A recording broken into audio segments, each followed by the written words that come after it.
7% महिलाओं को अगर निकाल दिया जाए, दूसरी तरफ लोग हैं जो तुम्हें शूद्र समझते हैं, चुन लो किसमें से किसको चुनना चाहते हो। तो इसमें कोई शक और शुबे की गुंजाइश है कि किसे चुनेंगे वो?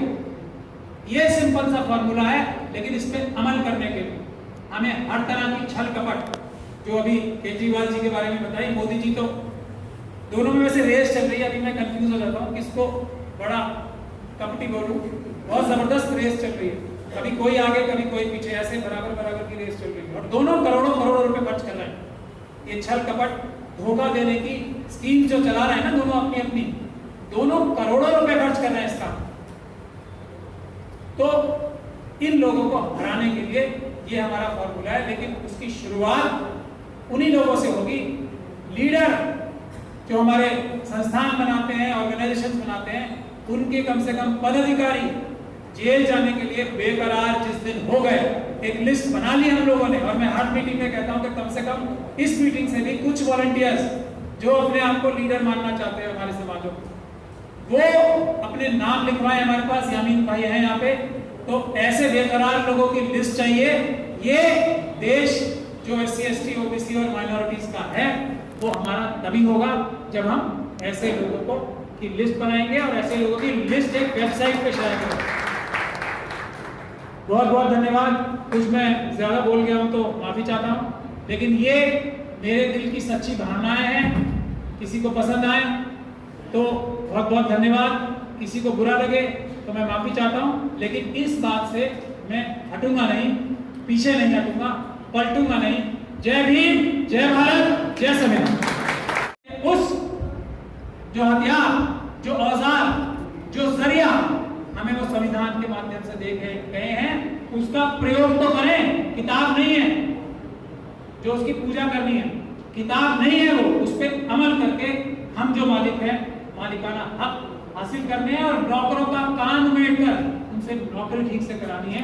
ये बाबा साहब का कंट्रीब्यूशन है। इसीलिए बाबा साहब को हम हर मीटिंग में, हर जलसे में, हर मुहिम में याद करते हैं कि उस व्यक्ति ने हमें इतनी मुश्किलों के बावजूद, इतनी परेशानियों के बावजूद एक ऐसा औजार, हथियार संविधान के रूप में दिया है जिसकी हमें रक्षा करनी है। जिसकी रक्षा का मतलब है जिससे हमें, जिसको इम्प्लीमेंट करके, जिस पे अमल करके हमें अपने अधिकारों की रक्षा करनी है।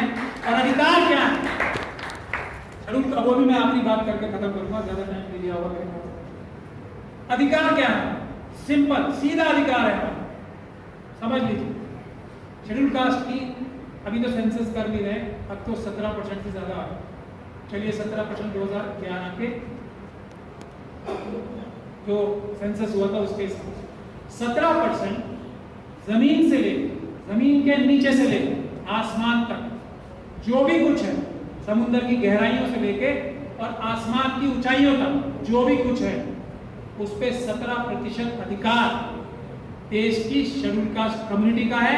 और जो सब कम्युनिटीज हैं इसमें, वो परसेंटेज के हिसाब से उनका।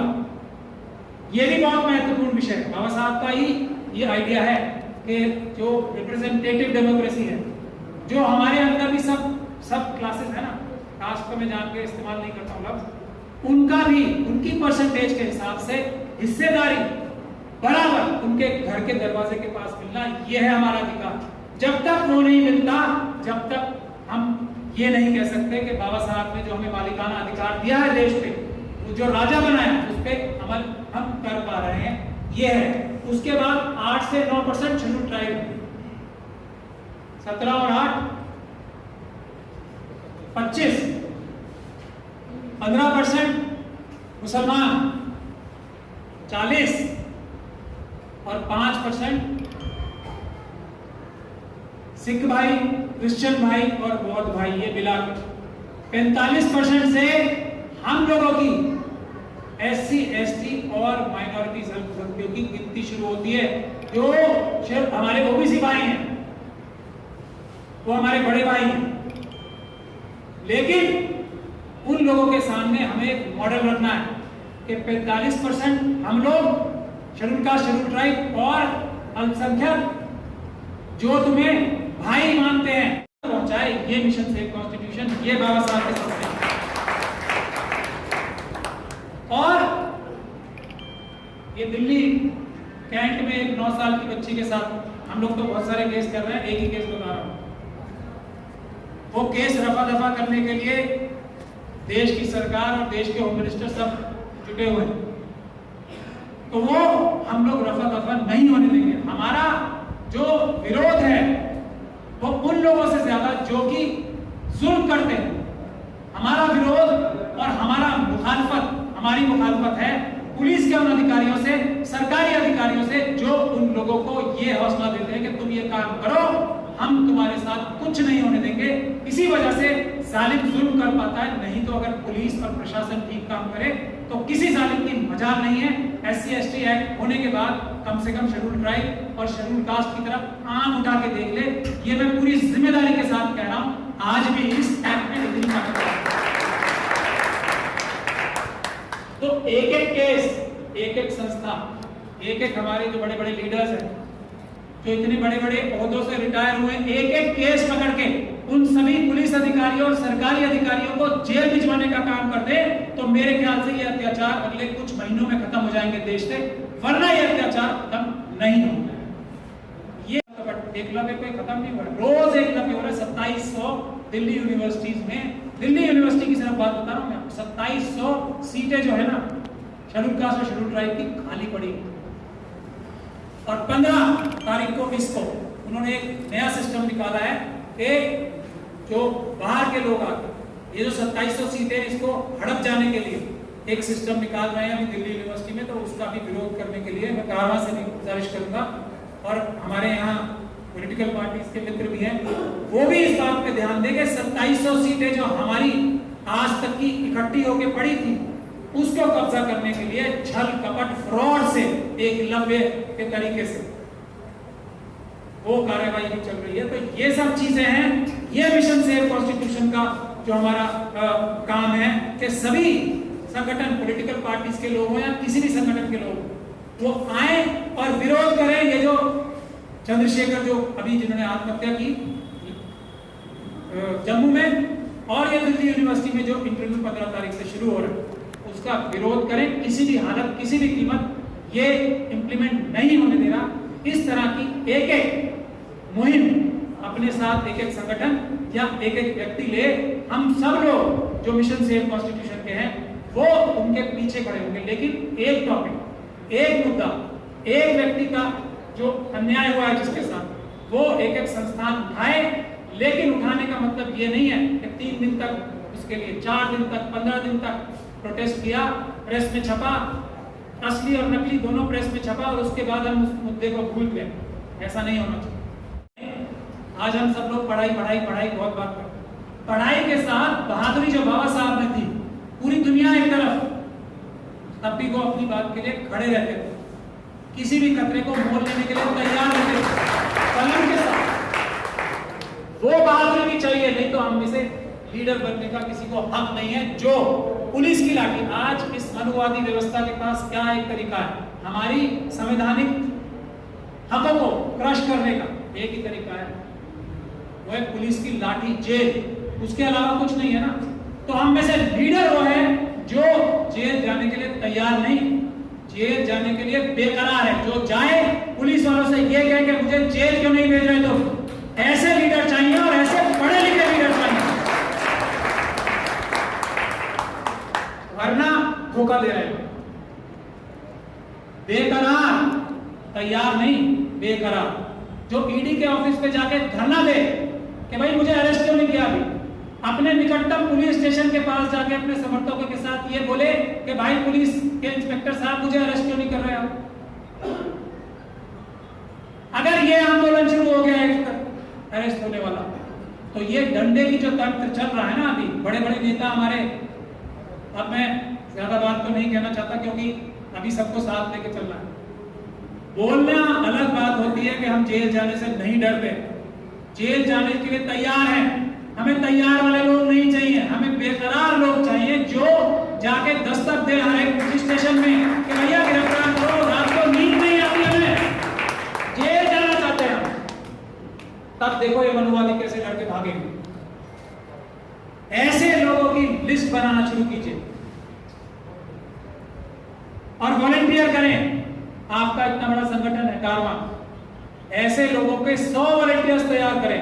और हम जो मिशन सेव कॉन्स्टिट्यूशन नामक जो हम एक आंदोलन चला रहे हैं, उसको संस्था नहीं कहते, क्योंकि संस्थाएं इतनी बन चुकी हैं कि उनकी शायद गिनती भी नहीं है।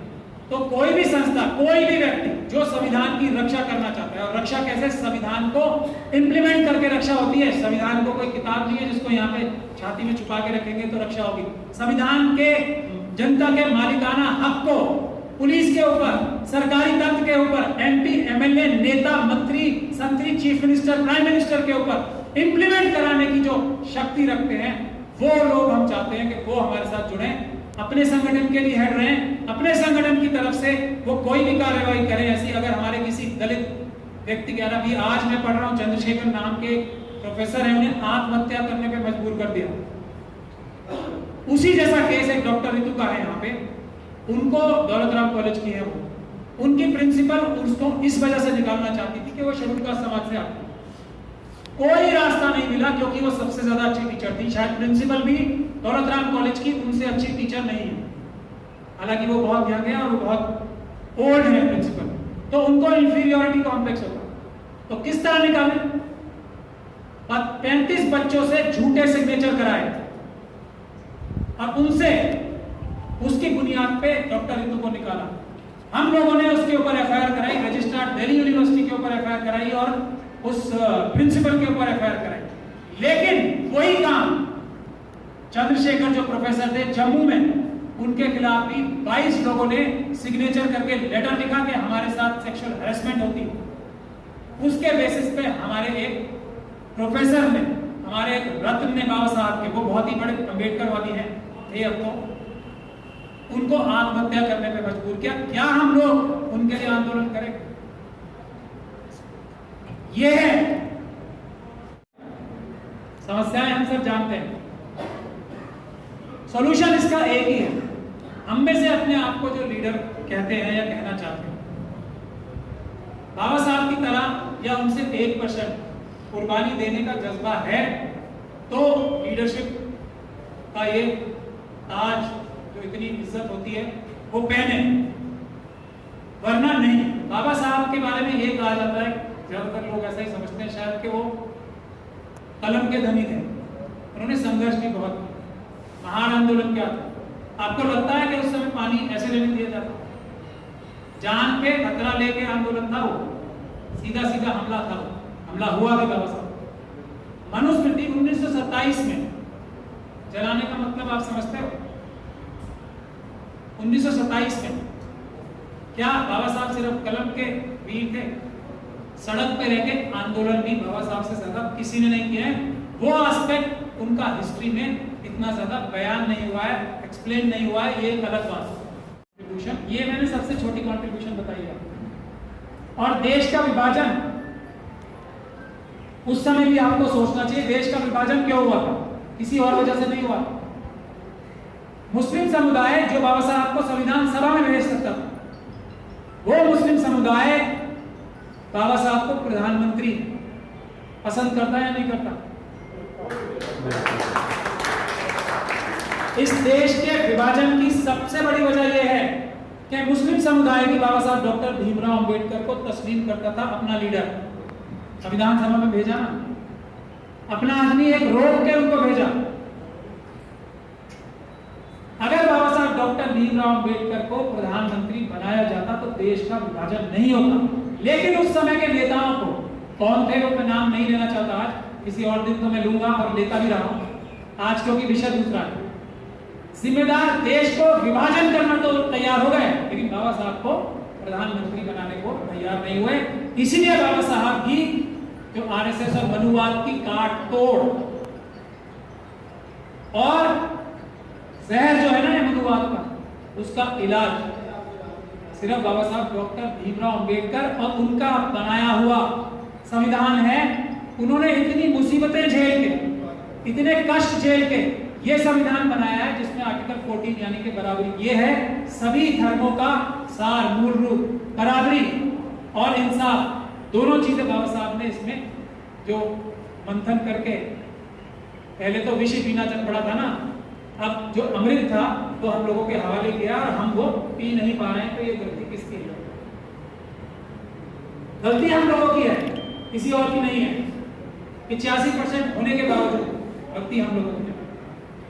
और गलती क्या है? गलती जनता में नहीं, जनता की बिल्कुल गलती नहीं। जो अभी केजरीवाल साहब की, पृथ्वीराज साहब बात कर रहे थे, एक व्यक्ति धोखा देके बाबा साहब के नाम पे हम लोगों की सिंपैथी, हम लोगों का सहयोग, हम लोगों के वोट ले सकता है। तो हम जो दिल से बाबा साहब के मानने वाले हैं, हम अपने लोगों को अपनी तरफ क्यों नहीं कर पा रहे? ये हम अपने लीडर जो है ना, हम अम्बेडकरवादी, उनको अपने गिरेबान में झांक कर देखना पड़ेगा क्या वजह। जनता में कोई कमी नहीं है, इतनी सी भी कमी नहीं है। एक चीटर जो अपने आप को, आज कोई, मैं सोशल मीडिया पे वीडियो देख रहा था, तो वो गर्व से बता रहे थे कि मैं, दुनिया तो बताया ही उन्होंने ये भी बताया कि मैं आरएसएस की फैमिली का हूँ और मैं बीजेपी का मेंबर हूँ। ये वो टीवी पे बता रहे, मैंने आज सोशल मीडिया पे देखा। अब मेरा बाप जो है जेल गया था आरएसएस के मेंबर होने की वजह से। तो हमारे तो खून में आरएसएस यानी के अनुवाद है। ऐसा जो व्यक्ति बोलता है वो भी हमारे लोगों को बाबा साहब के नाम का धोखा देके उनका प्यार ले सकता है। तो हम लोग तो दिल से बाबा साहब के मानने वाले हैं। हमने क्या कमी है जो हम अपने लोगों का प्यार नहीं ले पा रहे?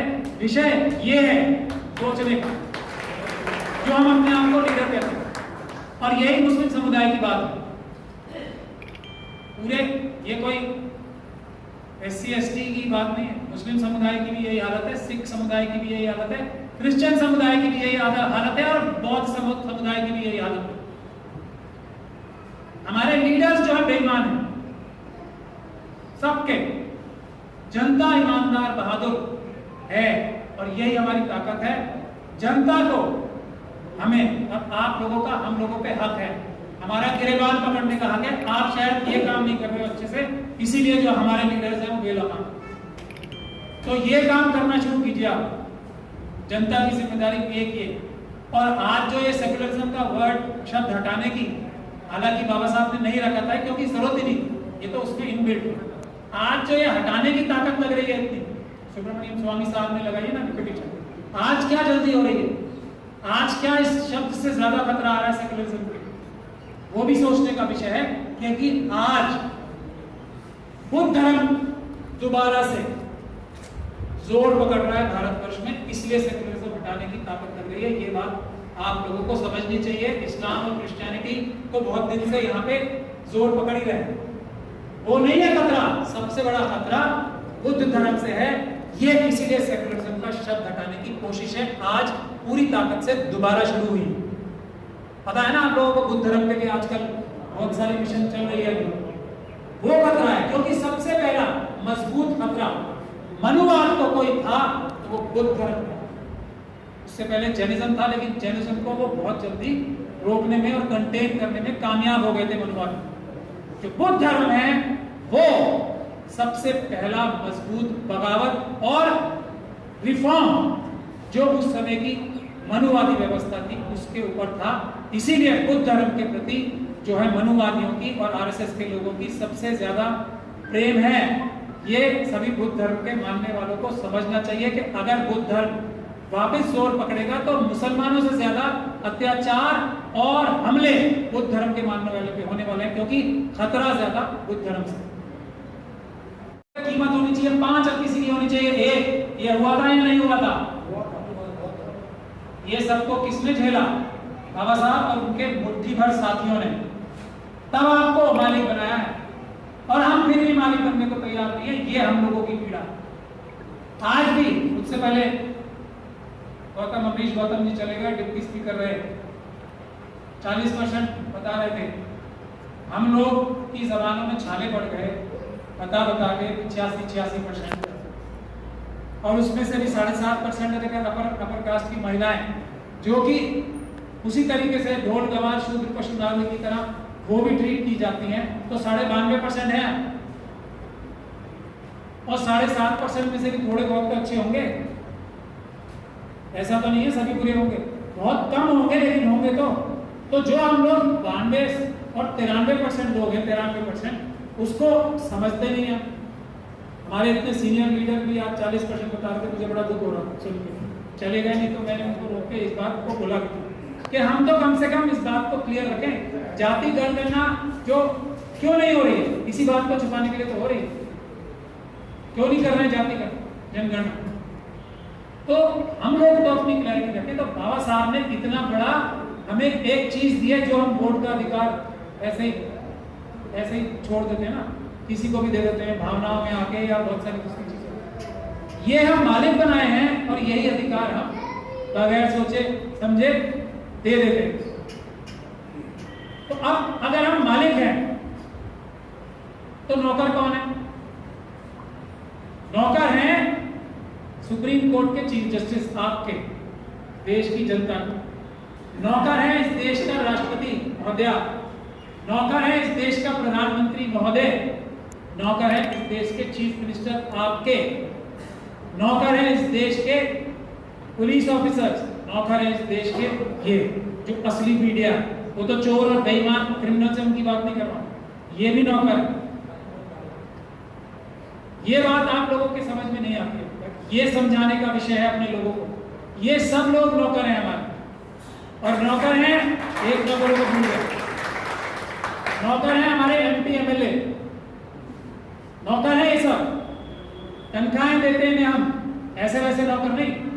अर्जी लगाते ना आके, जब मैनिफेस्टो पढ़ के बताते हैं मैं ये करूंगा मालिक, ये करूंगा, ये करूंगा, सेवा करूंगा, ऐसे करूंगा, ऐसा करूंगा, धोखा देते हैं। हमने किसी धोखा देने वाले के कान मिटे?